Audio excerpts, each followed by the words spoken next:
But I do want to talk about the impact that the players have kind of gone through, because we saw a few players having to play, and the Lakers and Clippers game has been postponed. That's not happening. Yeah. So, Avish, if you can just kind of touch on what's been happening in the league so far, across the league, with players and teams. Yeah, man. They say like legends never die, right? I think it's one of the Kobe quotes. Yeah. And I forget what the actual quote is, but you can see how Kobe Bryant has impacted the game, right? You can see it in the emotion of DeAndre Jordan. You can see it in the emotion of DeMar DeRozan and all the footwork that he learned from Kobe growing up in Compton. Tyson Chandler in tears on the bench. Devin Booker. All these guys. Trae Young. Yeah. Trae Young's he was the favorite player of Gigi, Yeah. right? Yeah. Kyrie couldn't even play. Kyrie didn't play. Right. So you think about all these guys, Kobe somehow has shaped not only all of us through cultural stuff, but through the league and the impact it's left on basketball players. So you'll always see elements of how he's kind of inspired people, especially on the court. And I don't think that's ever going to go away. I really do think that, the NBA is going to seriously consider retiring number 24 all across the league, right? Yeah. Dallas started that. Dallas started it. So. And I think, when he gets into the Hall of Fame, that's going to be a special moment. And hopefully by then there's going to be an NBA logo with Kobe Bryant on it. Definitely. That's what I was actually going to touch on. I think 100%. How do you feel about that? Absolutely. I mean, listen, Jerry West is the logo right now. Yeah. He's the guy who brought Kobe into the league. That's right. If there's anybody, and I think Jerry West said it. He said mentioned it himself, it, right? Yeah.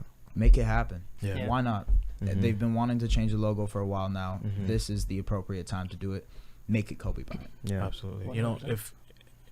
If even if they did everything they can to tribute Kobe Bryant, still won't be enough. It wouldn't be enough. Even if they did everything, right? I mean, I've even heard during the All-Star game, one team wear number 8 and the other team wear number 24, things like that. And I think they should do that as well. Yeah. But the logo, I completely agree. They should change it in his honor so that he'll live through forever.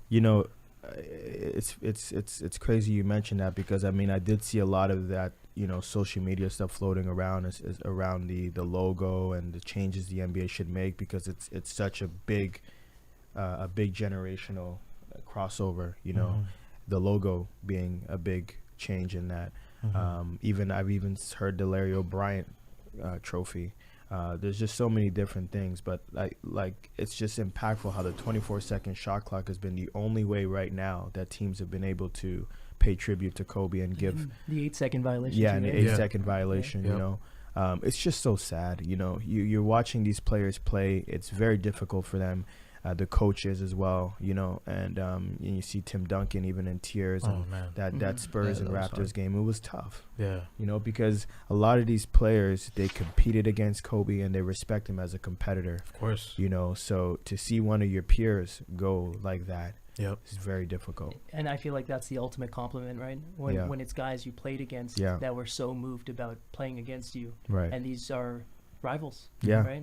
You're growing up in the 90s and you're watching these guys go at it. And Michael Jordan, Allen Iverson, all these guys that played against Kobe, they at the end of the day they respected him, right? They all have great things to say, and one thing is even these players who haven't given him a tribute yet that we're waiting for. LeBron for James. example, LeBron James. Like we saw him cry in the airport when in the Los Angeles airport.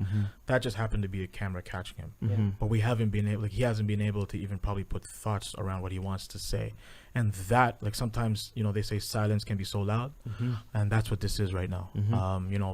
LeBron James not speaking has been so profound, and that you can see how much impact Kobe had on his life because he hasn't said anything yet. I mean, Giannis deactivated all of his social media right after, so just to think about the impact he's had on some of the best players we have right now in the league, and how he wasn't afraid to go and help out these players if they had any issues they were going through, if they needed to learn or tweak something about their game.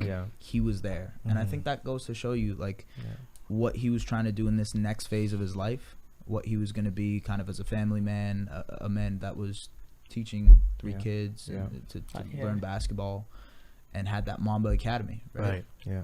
He truly believed in something to a point where he was the embodiment of it. Right. And it's just for us to be able to live and carry it on. You know, sorry, Ray, if there's one more thing. No, absolutely, AJ. Absolutely. You just brought up his kids, and I wanted to talk about that in this show. Yeah. You know, we've seen what kind of impact he's had on the game and on the players. Yeah. But what personally hit me hard is him being a father. Because absolutely. Myself being blessed with 2 girls myself, you know, I can see the kind of bond that he has with his girls. Yeah. And what's really strange about this whole Kobe thing is that as the days progress, the harder it's becoming. Absolutely. Because the initial day that you heard about it, you were numb and you were in shock. Yeah. And then when it's after that shock kind of goes away and then it starts to settle in, that's when you start feeling it and start breaking down. Yeah. I remember when I did that small tribute that I did for him on my Instagram page. By the way. Thank you. I finished that and then I talked to you, Ray, and Kay on the phone. You know, I just want to see how you guys are doing and what we're planning for this show. And then, you know, I said, you guys have a good night. And then, you know, we put the phone down and then, you know, I was ready to go to sleep. And just before I was going to sleep, I was just scrolling through my phone and, you know, just going through the pictures and the tweets and the messages and all that stuff. And I saw one picture where Kobe is holding Gigi's hand. And he's wearing his Kobe jersey. She's wearing her Mamba jersey. And they're like walking into paradise or heaven together with people around him and stuff like that. And that's the moment that broke me. Because the thing is like Kobe was very, you know, fortunate in this way was that he created a bond with his family through something that he loved. Absolutely. He had 2 things that he loved, his family and he had basketball. And he was able to find out through Gigi a way to connect with her, and this bond became then like this. And that bond then became unbreakable to the point where they lived together and then they died together and now they are together. And I think that for me, I see that, and because that bond between a father and a daughter, that's a special bond. Absolutely. Like those who have a daughter, they're the ones that can really understand what that means. You know, I could put it into words, but until you know what it feels like, or until you've experienced it, then you'll know what it feels like. And you know, I see like my daughter, the way she talks to me and the way I talk to her, and I hear these stories and these other tragic events. I hear about families losing one another, parents losing their children, and vice versa. And I always think to myself, I'm like, what am I going to do if that ever happens to me? God forbid. So from a parent perspective, because I don't know how, like Vanessa, I'm sure from a financial aspect, I'm sure Kobe took care of them. I'm sure he made sure that after he's gone that they're okay financially. Absolutely. But that bond between a father and a daughter, I mean, you can't put a price on that. It's tough when you start to think about Vanessa, because, you know, here's a woman who had to deal with Kobe going years and seasons, you know, being away from his family. He dedicated his life to the NBA, and now he comes out of retirement. Finally, she gets to enjoy being around her husband, you know, being around Kobe, and him being around his family, and then just like that, he's gone again. Yeah, that's the thing, right? Like hard. We saw him so much recently. Like we saw him, you know, dapping up LeBron in the front row. We saw him with his tweets. We saw him, you know, talking to Gigi on the side, getting so close with her, talking about basketball. And it's like you lost a family member because you were so close to Kobe.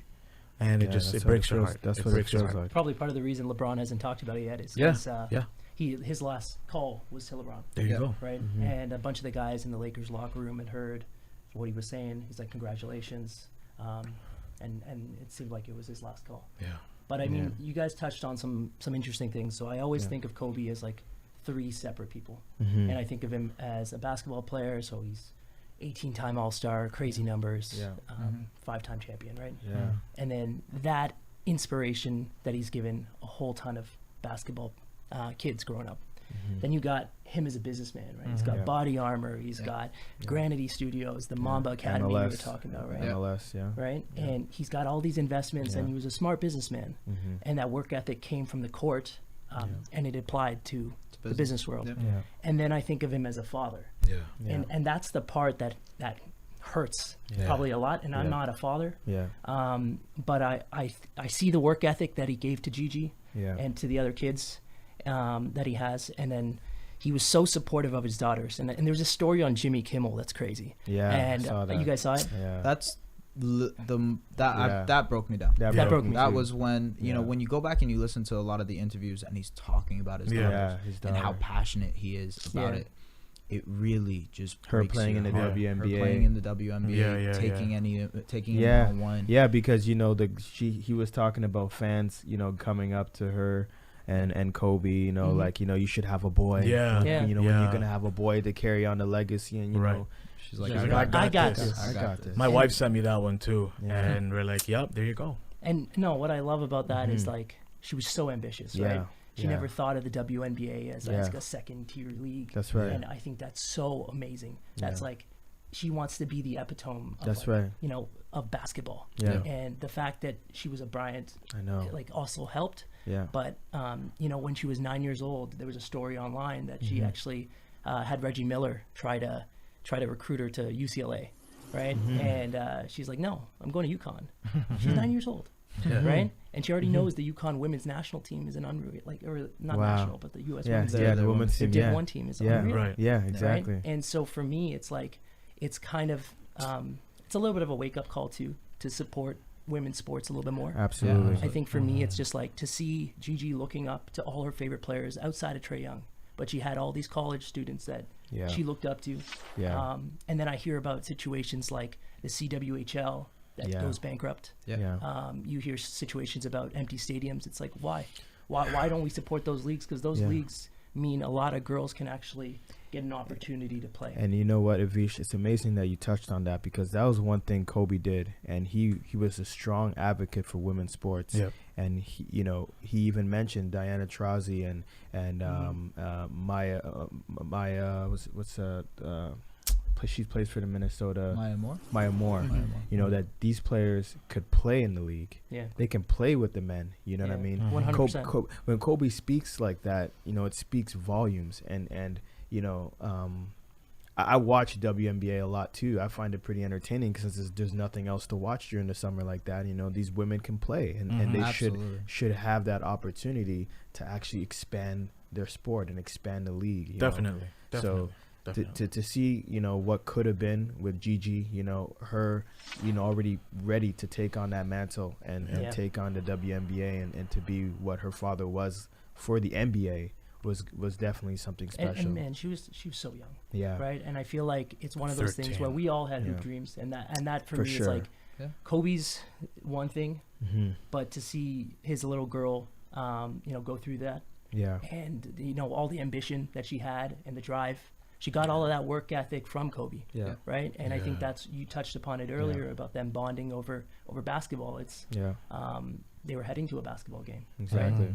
And to kind of say that Kobe's mentality around don't set parameters in life, because you can go through them, you can go achieve anything you want. You just got to work hard enough. And I think that was really coming when you watch some of her high school or some of her elementary games, right? I think what was interesting too, you know, we saw reports of, you know, Kobe just, you know, being very transparent with the fact that he just liked taking his helicopter to games. You know, that was just what he did. He did that for years. You know, he would take Vanessa on dates with the helicopter. Like, he just avoiding that LA traffic. You know, getting to games actually saved him a lot of time. Because, why not? You know, sometimes he would be late to his children's events because he was stuck in traffic. So he just did not want to do that anymore, and he was just so used. This was just a regular day for Kobe Bryant. You know, he always rides in the helicopter all the time. And it's just this one time, you know, it just ended horrifically the way that it did. And again, like, you know, our thoughts and prayers are with the other victims. Absolutely. Definitely. Absolutely. And the families of Coach John that lost, you know, his wife as well, you know, and it's really sad when you start to think about that, because, you know, now those children are orphans now. Yeah. Because they lost both their parents. Mm-hmm. You know, it's really tough because I know obviously the big storyline is because of Kobe and Gigi, because you know, that's the celebrity figures that were in the plane, but the other families as well affected by this. They're human. Yeah. They're human, you know, and we have to think about that too, because you know, that support that you get from parents. I mean, it's something that you can't materialize. You can't touch that. You know, you can't put a value on that. Yeah. And I feel for those children. Like my heart breaks. Like that's the stuff that gets to me.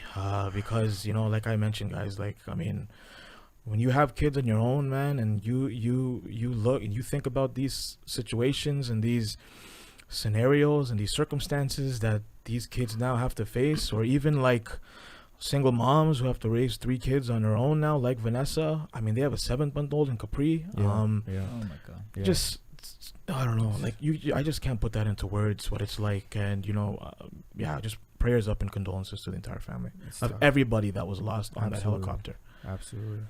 I mean, as if you have any, you know, closing remarks. I mean, I think I want to start getting into, you know, maybe some of our more memorable, you know, our favorite Kobe moments. Yeah.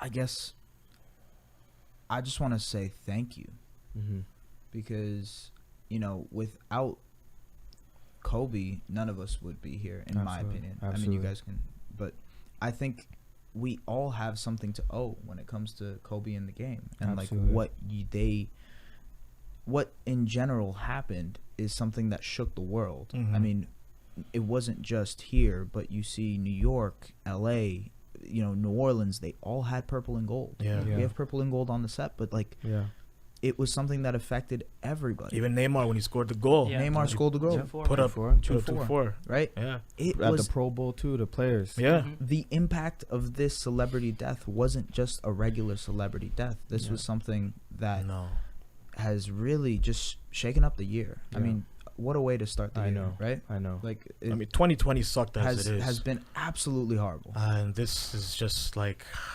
I don't know. This is just at the magnitude of a JFK. It's at the magnitude of a Michael Jackson. Yeah. You know, you know, Whitney Houston. These type of deaths you really can't prepare. And the thing is with Kobe Bryant. I mean, I was watching this thing on Tracy McGrady, speaking on Kobe, and it was really hard to watch because it really makes you. It gets you a little emotional because, you know, Kobe used to tell Tracy, you know, I want to die young, you know. I want to die young, man. I want to be immortal. I want to die young.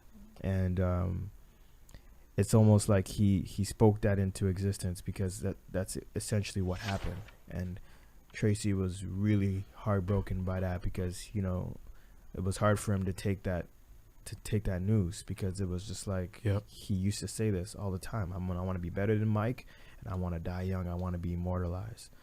I do want to say one more thing. Yes, please. I feel like, you know, I saw Sharif O'Neal, Shaq's son. Yeah. He was constantly tweeting about this, just in shock too. Yeah. And to Sharif, he's his uncle. Yeah. Yeah. Right? Yeah. We as fans sometimes forget that these guys are humans, players too. That's I mean, right. we've been touching on that pretty much this entire time, but right. It's just a lot.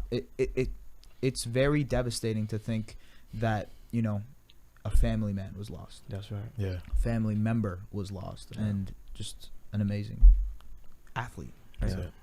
Yeah. You can't put it in words. It's really difficult to do that. Yeah, man.